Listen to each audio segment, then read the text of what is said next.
ओम शांति। समय का चक्र निरंतर चलता रहता है। इसी चलते चक्र को काल चक्र कहते हैं। काल का अर्थ है समय का चक्र।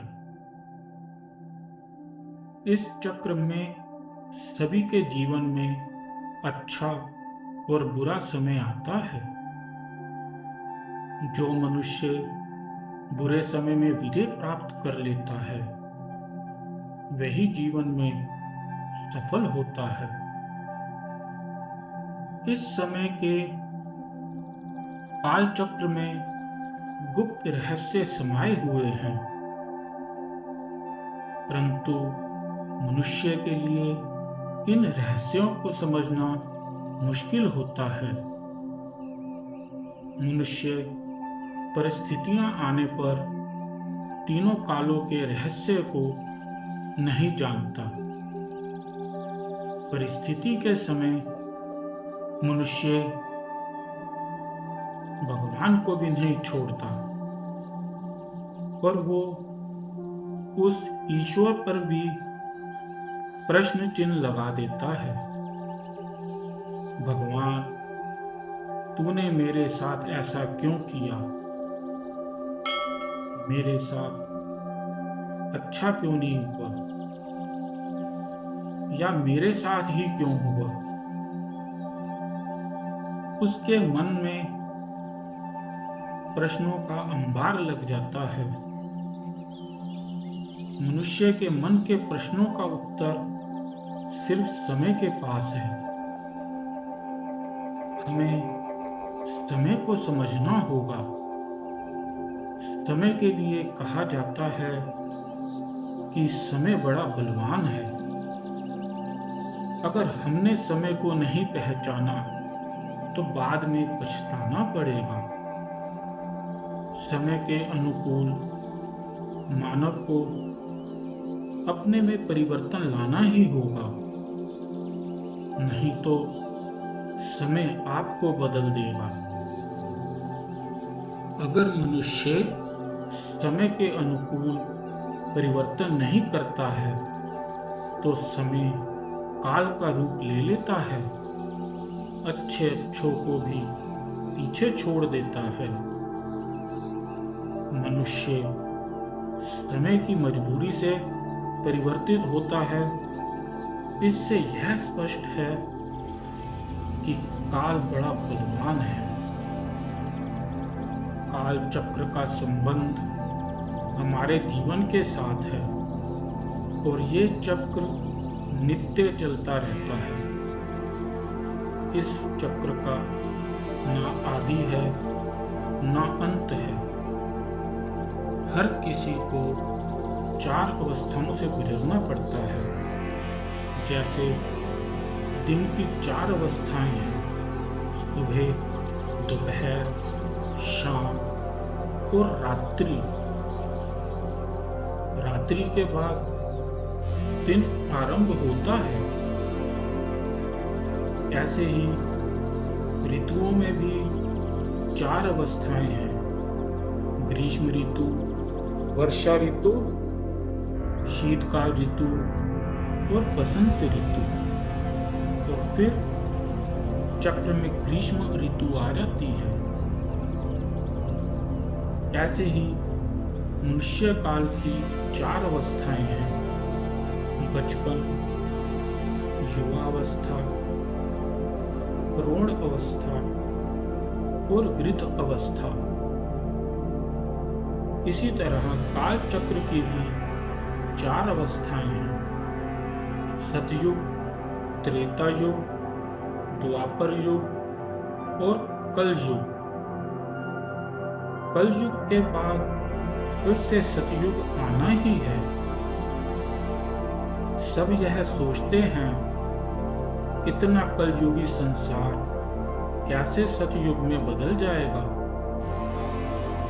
जैसे अमावस्या की रात दिन में बदलती है, उसी प्रकार युग बदलते हैं। परिवर्तन इस संसार का नियम है। कालचक्र को भक्ति में स्वास्तिका के रूप में दिखाते हैं। शुभ कार्य में स्वास्तिका बनाते हैं और कलश रखते हैं। स्वास्तिका का अर्थ है ज्ञान बुद्धि का कलश रखें तो सदा शुभ फल प्राप्त होगा। परिस्थितियां आए तो हमेशा यह समझें जो हुआ अच्छा होगा।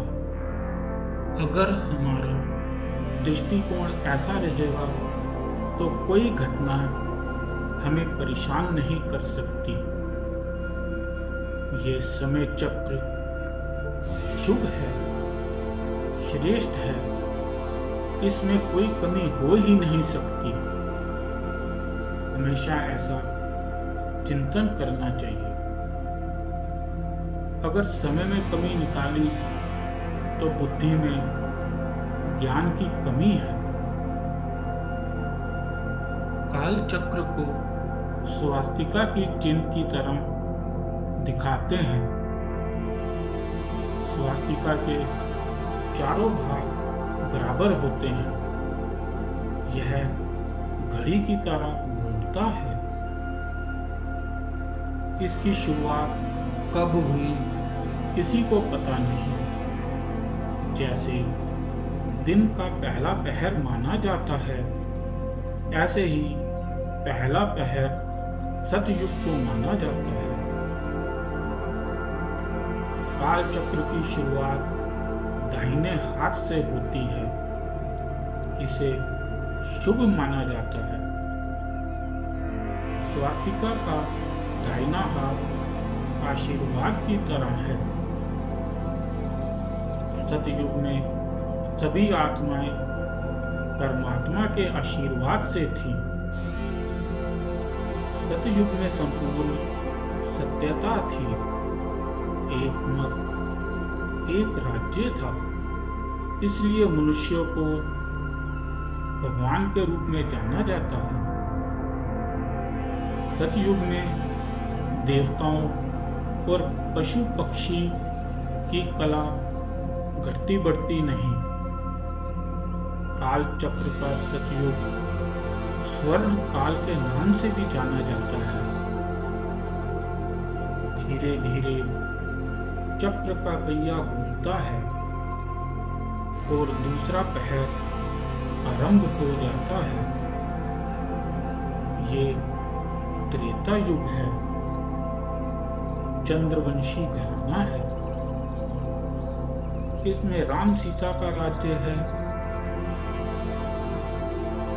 चंद्रवंशी यानी त्रेता युग में आत्मा की पवित्रता में ज्यादा फर्क नहीं आता। जहां स्वास्तिका की दाहिनी भुजा नीचे की ओर झुक जाती है, थोड़ी सी पवित्रता कम हो जाती है और आत्मा की कला में दो कलाएं कम हो जाती हैं। जैसे संपूर्ण चंद्रमा को 2 दिन के बाद देखो तो ज्यादा अंतर नहीं होता, लेकिन थोड़ा खंडित माना जाता है। ऐसे ही त्रेता युग में आत्माएं 2 कला नीचे आ जाती हैं। संसार का नियम है कि समय हमेशा बदलता है। ऐसे ही देवी देवता 16 कला से 14 कला में आ जाते हैं और फिर 14 कला में भी नहीं रह सकते। उन्हें नीचे उतरना ही है। इसके बाद काल चक्र का तीसरा पहर शुरू होता है। काल चक्र में कोई भी चीज स्थायी रूप में नहीं रहती। यहाँ स्वास्तिका का हाथ बाईं ओर मुड़ जाता है, सत्य समाप्त हो जाता है और द्वापर में 2 पुर आरंभ होते हैं। एक है धर्म सत्ता और दूसरी है राज्य सत्ता। सत्यता के साथ असत्यता का भी आरंभ हो जाता है। ब्रह्मा के दिन के बाद ब्रह्मा की रात शुरू हो जाती है। इस तीसरे पहर में देवी देवता वाम मार्ग में चले गए, यानी असत्यता की ओर मुड़ गए।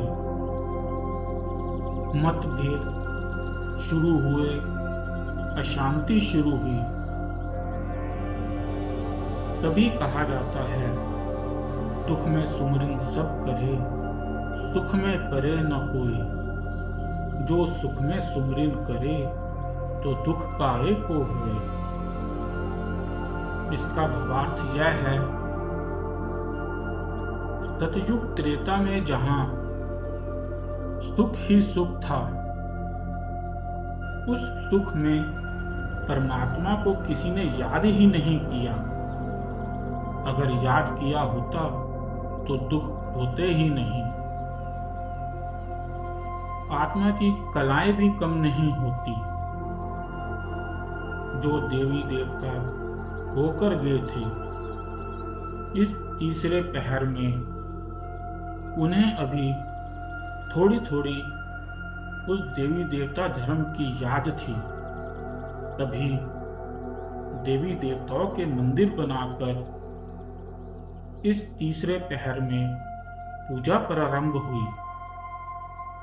भक्ति मार्ग आरंभ हुआ। भक्त भगवान को मंदिरों में पुकारने लगे। लेकिन ये समय भगवान के आने का नहीं था। अभी तो दुख शुरू हुआ था।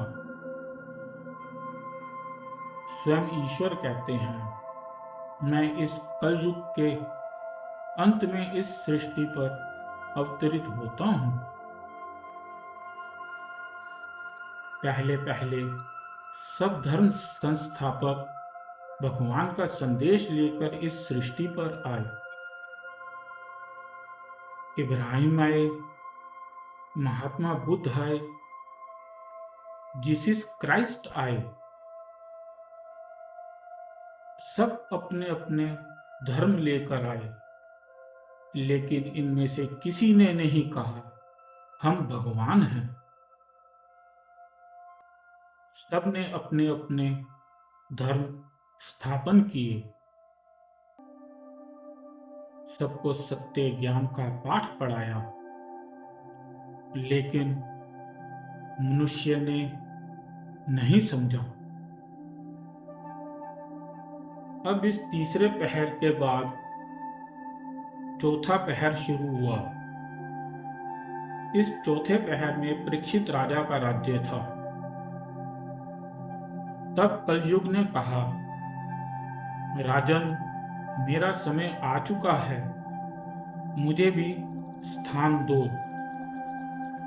तब परीक्षित राजा ने कहा, ठीक है, तुम शराब खानों में, जुए खानों में, वैश्यालयों में और कसाई घर में रह सकते हो, लेकिन वहां से बाहर नहीं आना।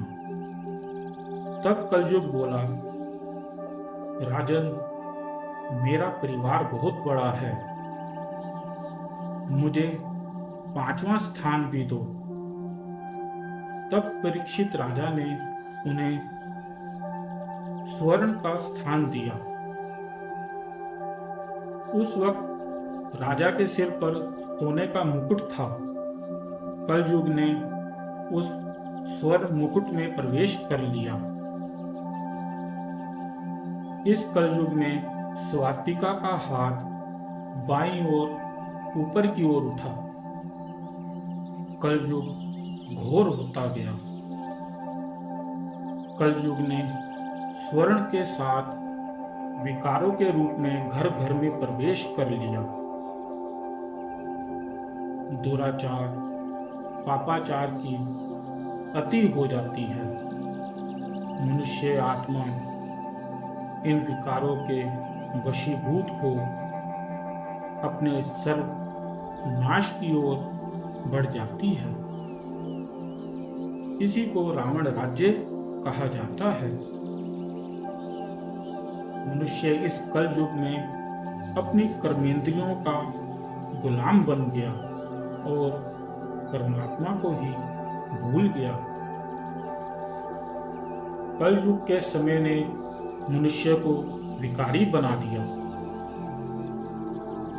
इस चौथे पहर के अंत में एक छोटा सा युग शुरू होता है जिसे लीप युग या संगम युग कहते हैं, जहां परमात्मा और आत्मा का मिलन होता है। इस संगम युग पर मनुष्य आत्मा परमात्मा की श्रीमत पर चलकर ईश्वरीय पालना लेती है, पवित्र बनती है। यह पवित्रता की शक्ति आत्मरक्षा का कवच बनती है। परमात्मा पवित्र है, उसे प्राप्त करने के लिए पवित्रता की शक्ति चाहिए। इसी संगम युग में परमात्मा मनुष्य आत्मा को पवित्र बनाने की शुरुआत करते हैं। पवित्रता सिर्फ ब्रह्मचर्य से नहीं होती।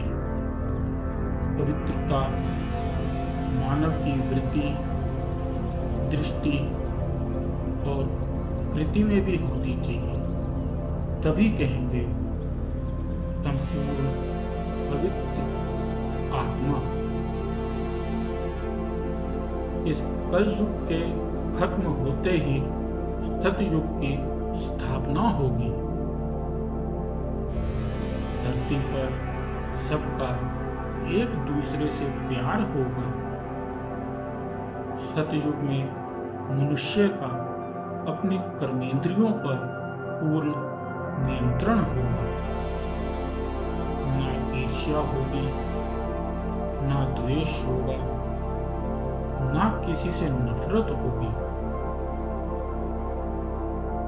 चारों तरफ सुख शांति होगी, आनंद ही आनंद होगा, दिव्यता ही दिव्यता होगी। यही काल चक्र का रहस्य है। यदि आपको हमारा बताया गया काल चक्र का रहस्य अच्छा लगा हो तो कमेंट में जरूर लिखें। चैनल को सब्सक्राइब करें और वीडियो को ज़्यादा से ज़्यादा शेयर भी करें।